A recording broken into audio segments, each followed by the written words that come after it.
ഞാൻ ഇന്ന് നിങ്ങളുമായി ഷെയർ ചെയ്യുന്നത് വീട് എപ്പോഴും വൃത്തിയാക്കി വെക്കാനായിട്ടുള്ള കുറച്ച് ടിപ്സുകളാണ്. വളരെ ഈസി ആയിട്ട് ഓർത്ത് വെക്കാൻ പറ്റുന്ന, ഫോളോ ചെയ്യാനും ബുദ്ധിമുട്ടില്ലാത്ത കാര്യങ്ങളാണ് ഈ വീഡിയോയിൽ പറയുന്നത്. നിങ്ങൾ കൃത്യമായിട്ട് ഒന്ന് ഫോളോ ചെയ്യുവാണെങ്കിൽ വീട് എപ്പോഴും നല്ല നീറ്റായിട്ട് തന്നെ ഇരിക്കും. അപ്പോൾ നമുക്ക് ടിപ്സിലേക്ക് കിടക്കാം. എല്ലാവർക്കും പുതിയൊരു വീഡിയോയിലേക്ക് സ്വാഗതം. ആദ്യത്തെ കാര്യം, മേക്ക് യുവർ ബെഡ്. ബെഡ്റൂം എപ്പോഴും വൃത്തിയായി വെക്കുന്നത് മനസ്സമാധാനത്തിനും നല്ല ഉറക്കത്തിനും വളരെ പ്രധാനമാണ്. രാവിലെ എഴുന്നേറ്റ് ഉടൻ ബെഡ് വൃത്തിയാക്കി വിരിച്ചിടുക, അതാണ് നമ്മൾ ആദ്യം ചെയ്യേണ്ടത്. ബെഡ് വൃത്തിയായി ഒന്ന് വിരിച്ചിട്ടാൽ തന്നെ മുറി പകുതി വൃത്തിയായ പോലെ തോന്നും. അതേപോലെ തലയിണകളും ബെഡ്ഷീറ്റും കൃത്യമായിട്ട് അതേ സ്ഥലത്തൊന്ന് വെക്കാൻ ശ്രദ്ധിക്കുക. ജനാലകളൊക്കെ കുറച്ച് സമയത്തേക്കെങ്കിലും ഒന്ന് തുറന്നിടുക. അതേപോലെ തന്നെ അലമാരയും ഡ്രോയറുകളും ഓർഗനൈസ് ചെയ്യുക. തുണികൾ നമ്മൾ അടുക്കി വെക്കുമ്പോൾ ഒന്നിന് മുകളിൽ ഒന്നായി വെക്കുന്നതിന് പകരം ഈ വശങ്ങളിലായിട്ട് വെക്കുക.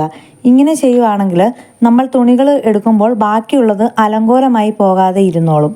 പിന്നെ ചെറിയ സാധനങ്ങളുണ്ടല്ലോ, സോക്സ്, ബെൽറ്റ്, ഇങ്ങനെയുള്ളതൊക്കെ വെക്കാനായിട്ട് ചെറിയ ബോക്സുകൾ ഉപയോഗിക്കുന്നത് നല്ലതാണ്. അതേപോലെ ബെഡ്റൂമിൽ മിക്കവാറും ബെഡ് സൈഡ് ടേബിൾ ഉണ്ടാവുമല്ലോ, ആ ടേബിളിൽ അനാവശ്യമായിട്ട് സാധനങ്ങൾ ഒരുപാട് വലിച്ചു വാരി ഇടരുത്. നമുക്ക് പെട്ടെന്ന് എടുക്കാനായിട്ട് ആവശ്യമുള്ള ഫോണ്, ചാർജർ, അതേപോലെ ഒരു ബുക്ക്, പിന്നെ കുടിക്കാൻ ആവശ്യമായിട്ടുള്ള വെള്ളം, ഇത്രയും മാത്രം വെച്ചാലും മതി. ഇത് മുറിക്ക് നല്ലൊരു ലുക്ക് നൽകും. പിന്നെ നമുക്ക് അലക്കാനായിട്ട് കൂടുതൽ തുണികൾ ഉണ്ടാവുമല്ലോ, അത് ബെഡ്റൂമിൻ്റെ തറയിൽ ഇങ്ങനെ വാരി വലിച്ചിടാതെ ഒരു ബാസ്ക്കറ്റിൽ തന്നെ ഇട്ട് വയ്ക്കുക. രണ്ടാമത്തെ കാര്യം, നമ്മുടെ വീട്ടിൽ അവിടെയായി കിടക്കുന്ന സാധനങ്ങളൊക്കെ ഒന്ന് പെറുക്കിയെടുക്കുക. നമ്മൾ ചിലപ്പോൾ രാത്രിയിലെല്ലാം ഒതുക്കി വെച്ചിട്ടൊക്കെ ആയിരിക്കും കിടന്നത്, പക്ഷെ രാവിലെ തന്നെ കുട്ടികളൊക്കെ ടോയ്സൊക്കെ പല സ്ഥലത്തായിട്ട് ചിലപ്പോൾ ഇട്ടിട്ടുണ്ടാവും. അല്ലെങ്കിൽ സ്കൂളിലൊക്കെ പോകുന്ന കുട്ടികളുള്ളവരാണെങ്കിൽ അവർ പോകുന്ന ആ ഒരു രാവിലത്തെ തിരക്കിനിടയിൽ ചിലപ്പോൾ നമ്മൾ തന്നെ പലപ്പോഴും സാധനങ്ങൾ അവിടെ ഇവിടെയൊക്കെ വെച്ചിട്ടുണ്ടാവും. കുട്ടികളുടെ ബുക്സ്, ചെറിയ കുട്ടികളാണെങ്കിൽ അവരുടെ ടോയ്സ്, പിന്നെ കുട്ടികളെ ഒരുക്കുന്നതിനിടയിൽ നമ്മൾ അവിടെ ഇവിടെയൊക്കെ വെക്കുന്ന ചീപ്പ്, കണ്ണാടി, ഇങ്ങനെ വീട് മൊത്തം അലങ്കോലമായി പോകും. ഈ വക സാധനങ്ങളൊക്കെ ഒന്ന് രാവിലെ തന്നെ എടുത്ത് വെക്കാനായിട്ട് നോക്കുക. അതാത് സ്ഥാനത്തേക്ക് അതെടുത്ത് മാറ്റി വെച്ചേക്കുക. ഇതൊക്കെ ചെയ്യുമ്പോൾ നമുക്കൊരു മടുപ്പ് തോന്നാനായിട്ടൊക്കെ സാധ്യതയുണ്ട്. അപ്പം അങ്ങനെ മടുപ്പ് തോന്നാതിരിക്കാനായിട്ട് ഫോണിലൊന്ന് ഒരു 10 മിനിറ്റത്തേക്ക് ടൈമർ സെറ്റ് ചെയ്ത് വെച്ചിട്ട് ചെയ്യാൻ നോക്കുക. എന്നിട്ട് സ്പീഡിലൊക്കെ ഒന്ന് ചെയ്യാനായിട്ട് ശ്രമിക്കുക. ഇങ്ങനെ ടൈമർ സെറ്റ് ചെയ്ത് വെക്കുമ്പോൾ തന്നെ നമുക്കൊരു പ്രത്യേക ഉന്മേഷമായിരിക്കും ചെയ്യാൻ വേണ്ടിയിട്ട്. ചിലപ്പോൾ നമ്മൾ വെക്കുന്ന ഈ 10 മിനിറ്റ് ടൈമർ കൊണ്ട് ചെയ്ത് തീർക്കാനായിട്ട് പറ്റിയിട്ടുണ്ടാവില്ല. അപ്പോൾ അടുത്ത ഒരു 10 മിനിറ്റ് കൂടി വെച്ചിട്ട് സ്പീഡായിട്ട് ചെയ്യുക.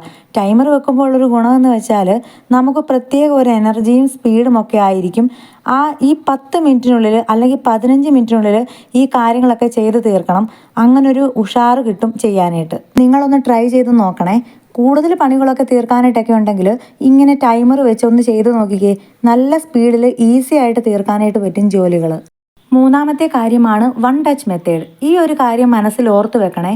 അതായത് എന്ത് സാധനം നമ്മൾ എടുത്താലും അത് തിരിച്ചു വെക്കുമ്പോൾ അതാത് സ്ഥാനത്ത് തന്നെ വെക്കണം. ഈ ഒരു കാര്യം ഞാനും എന്നെ തന്നെ ട്രെയിൻ ചെയ്ത് വരുന്ന ഒരു കാര്യമാണ്. കാരണം നമുക്ക് ചില ശീലങ്ങൾ പെട്ടെന്ന് മാറ്റാനായിട്ട് കുറച്ച് ബുദ്ധിമുട്ടായിരിക്കും. പക്ഷേ ഈ ഒരു കാര്യം നമ്മൾ തന്നെ ട്രെയിൻ ചെയ്ത് എടുക്കുക എന്നുള്ളതാണ്. കാരണം വീട് വൃത്തികേടാവുന്നത് മിക്കവാറും എടുത്തുപയോഗിക്കുന്ന സാധനങ്ങൾ തിരിച്ചു വെക്കാത്തത് കൊണ്ട് തന്നെയാണ്. നമ്മളിത് കൃത്യമായിട്ട് ചെയ്തു പോകുവാണെങ്കിലുണ്ടല്ലോ, നമുക്ക് സമയം നന്നായി ലാഭിക്കാനായിട്ട് പറ്റും. നമുക്ക് പെട്ടെന്നൊരു ആവശ്യം വരുമ്പോൾ അത് തിരഞ്ഞു നടന്ന് സമയം കളയേണ്ടി വരില്ല. ഇപ്പോൾ കീ ഒക്കെ വെക്കാനായിട്ടാണെങ്കിൽ ഒരു സ്ഥലം കാണുമല്ലോ നമ്മുടെയൊക്കെ വീടുകളിൽ, അവിടെ തന്നെ കൃത്യമായിട്ട് എടുത്ത കീ തിരിച്ചു വെക്കുവാണെങ്കിൽ പെട്ടെന്ന് തിരക്കിട്ട് പോവാൻ ഇറങ്ങുമ്പോൾ കീ ഒക്കെ തിരഞ്ഞു നടന്ന് സമയം കളയേണ്ടി വരത്തില്ല. വീട് എപ്പോഴും ഒരുങ്ങിയ രീതിയിലിരിക്കുന്നത് നമ്മുടെ മനസ്സിന് വലിയൊരു ആശ്വാസം നൽകും. ഈ ഒരു കാര്യം നമ്മൾ ഒറ്റയ്ക്ക് വിചാരിച്ചാൽ നടക്കില്ല. വീട്ടിലെ എല്ലാവരും കൂടി ശ്രമിച്ചാലേ ഇത് കുറച്ച് ഈസി ആകൂ.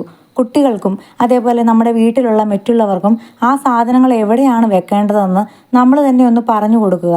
ചുരുക്കി പറഞ്ഞാൽ, ഒരു സാധനം എടുത്ത് ഉപയോഗിച്ചാൽ അത് അതിൻ്റെ വീട്ടിലേക്ക് തന്നെ തിരികെ അയക്കുക. അതാണ് സ്മാർട്ട് ലിവിങ്. ഓർഗനൈസിങ് എന്നത് അമിതമായി സാധനങ്ങൾ അടുക്കി വെക്കുന്നതല്ല, മറിച്ച് ഓരോ സാധനവും അതിൻ്റെ സ്ഥലത്ത് ഇരിക്കുന്നു എന്ന് ഉറപ്പ് വരുത്തുന്നതാണ്. കിച്ചണിലാണേലും ഇത് നമുക്ക് സംഭവിക്കുന്നതാണ്. ഇപ്പോൾ എന്തെങ്കിലും സാധനം എടുത്തിട്ട്, പൊടി ഐറ്റംസ് ആയിക്കോട്ടെ അല്ലെങ്കിൽ ഉപ്പോ, അതൊക്കെ എടുത്തിട്ട് അതേ തട്ടിലേക്ക് അപ്പോൾ തന്നെ ഒന്ന് തിരിച്ച് വെച്ച് പോവുകയാണെങ്കിൽ പിന്നീട് ലാസ്റ്റ് എല്ലാം കൂടി ക്ലീൻ ചെയ്യേണ്ടി വരുന്ന ആ ഒരു സമയം നമുക്ക് ലാഭിക്കാനായിട്ട് പറ്റും. ഈ ഒരു കാര്യം നിങ്ങളും ട്രെയിൻ ചെയ്ത് തന്നെ എടുക്കുക. ഈ ഒരു കാര്യത്തിൽ വിജയിച്ചു കഴിഞ്ഞാൽ പിന്നെ നമുക്ക് വീട്ടിൽ ശരിക്കും അടുക്കിപ്പെറുക്കേ ഉണ്ടാവില്ല. നമ്മൾ കാണുന്ന സമയത്ത് തന്നെ അതങ്ങ് എടുത്തു വെക്കുകയാണെങ്കിൽ ആ ജോലി അവിടെ തന്നെ തീരും. നാലാമത്തെ കാര്യം ബില്ല്, കൂപ്പൺസ്, പേപ്പേഴ്സ് ഇങ്ങനത്തെ കാര്യങ്ങളൊക്കെ വേണ്ടാത്തത് അപ്പോൾ തന്നെ കളഞ്ഞിട്ട് ആവശ്യമുള്ളത് മാത്രം സൂക്ഷിച്ചു വെക്കുക. ചിലരാണെങ്കിൽ ഇതെല്ലാം നമ്മൾ കയറി വരുന്ന ലിവിങ് റൂമിലെ ടീപ്പോയിലൊക്കെ ആയിരിക്കും കൂട്ടി കൂട്ടി ഇട്ടിരിക്കുന്നത്. അതിൽ ആവശ്യമുള്ളതും ഇല്ലാത്തതുമായിട്ടുള്ള കുറേ ബില്ലും പേപ്പറും ഒക്കെ കാണും. അങ്ങനെ കൂട്ടി വെച്ചേക്കാതെ ആവശ്യമില്ലാത്ത ബില്ലുകളൊക്കെ ആണെങ്കിൽ അത് കളഞ്ഞേക്കുക. വേണ്ടത് ഒരു ഫയലിലാക്കി സൂക്ഷിക്കുക. അന്നേരം അത് ആവശ്യമുള്ളപ്പോൾ പെട്ടെന്ന് നമുക്ക് എടുക്കാനായിട്ടും പറ്റും. അതുപോലെ തുണികൾ കഴുകുന്ന കാര്യത്തിൽ ഒരു പ്ലാനിങ് ഉണ്ടായിരിക്കണം. ഓരോ ദിവസവും എന്തൊക്കെയാണ് കഴുകേണ്ടത്. അങ്ങനെ ഇപ്പോൾ ആഴ്ചയിൽ ഒരു ദിവസം ബെഡ്ഷീറ്റുകളൊക്കെ കഴുകണം. അതേപോലെ വെള്ള തുണികൾ ഒരു ദിവസം കഴുകാം. അതേപോലെ മാറ്റുകൾ കഴുകാനായിട്ട് ഒരു ദിവസം തിരഞ്ഞെടുക്കണം. അങ്ങനെ നമ്മുടെ സൗകര്യത്തിന് അനുസരിച്ച് ചെയ്യണം. ഓരോരുത്തർക്കും വ്യത്യസ്തമായിരിക്കുമല്ലോ. പിന്നെ മടക്കാനുള്ള തുണികൾ കുന്നുകൂട്ടി വെക്കരുത്. എല്ലാവർക്കും പൊതുവെ കഴുകാനൊക്കെ വലിയ ഇഷ്ടമായിരിക്കും, പക്ഷേ ഈ മടക്കി വെക്കാനായിട്ട് നല്ല മടിയായിരിക്കും. ഞാൻ ഉൾപ്പെടെ മിക്കവർക്കും മടിയുള്ളൊരു കാര്യമാണ് ഇത്. പക്ഷെ നമ്മൾ തന്നെ ചെയ്തല്ലേ പറ്റത്തുള്ളൂ. അതുകൊണ്ട് പരമാവധി അന്നന്നത്തെ തുണികളൊക്കെ അന്നന്ന് തന്നെ മടക്കി വെക്കാനായിട്ട് ശ്രമിക്കുക. ഇല്ലാന്നുണ്ടെങ്കിൽ മടിയൻ മല ചുമക്കുന്ന ഒരവസ്ഥയായിരിക്കും. അഞ്ചാമത്തെ കാര്യമാണ് കിച്ചൺ കൗണ്ടർ ടോപ്പ് ഓർഗനൈസിങ്. അടുക്കളയിലെ കൗണ്ടർ ടോപ്പ് വൃത്തിയായി സൂക്ഷിക്കുന്നതിനേക്കാൾ വലിയൊരു തലവേദനയാണ് പലപ്പോഴും നമുക്കത് ഒന്ന് അടുക്കി പറക്കി ഓർഗനൈസ് ചെയ്ത് വെക്കുക എന്നത്.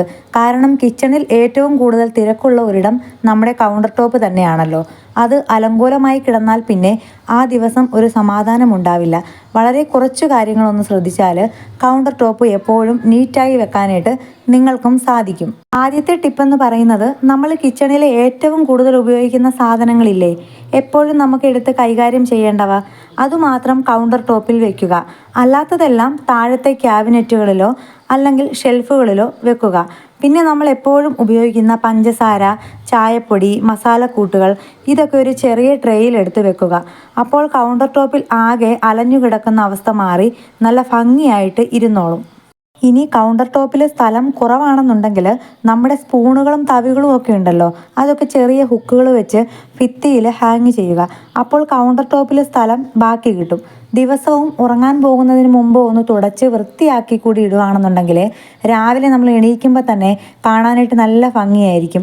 നമുക്കൊരു നല്ല പോസിറ്റീവ് എനർജിയും കിട്ടും. ഈ പറഞ്ഞ കാര്യങ്ങൾ നമ്മൾ എല്ലാ ദിവസവും ചെയ്താലും ഇനി ഒരു ദിവസം എങ്ങാനും ചെയ്യാതെ ഇരുന്നിട്ടുണ്ടെങ്കിലുണ്ടല്ലോ, അന്ന് ഉറപ്പായിട്ടും ഗസ്റ്റ് വരും എന്നത് ഒരു പരമസത്യമായിട്ടുള്ള കാര്യമാണ്.